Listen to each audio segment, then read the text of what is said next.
Национальный лидер туркменского народа Гурбангулы Бердмухамедов совершил рабочую поездку в город Аркадак, где провел рабочее совещание с участием представителей руководящего состава города.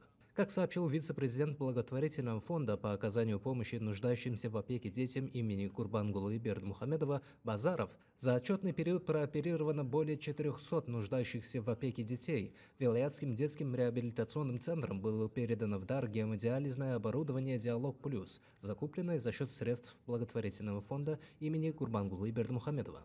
Кроме того, прозвучала информация, что за счет средств благотворительного фонда детям из различных стран, пострадавших от стихийных бедствий, была отправлена гуманитарная помощь, а также по случаю отмечаемых в стране знаменательных дат юным туркменистанцам вручены специальные подарки. Особый акцент был сделан на важности конкурса рисунков «Бид аркада фердарлы ватанын бахтияр нефиллери» среди детей до 14 лет, проводимого при содействии фонда. Рассмотрев рисунки детей, занимающихся художественным творчеством, герой Аркадак отметил, что они являются ярким выражением любви и гордости молодого поколения за родную отчизну и подчеркнул важность наращивания творческого потенциала детей.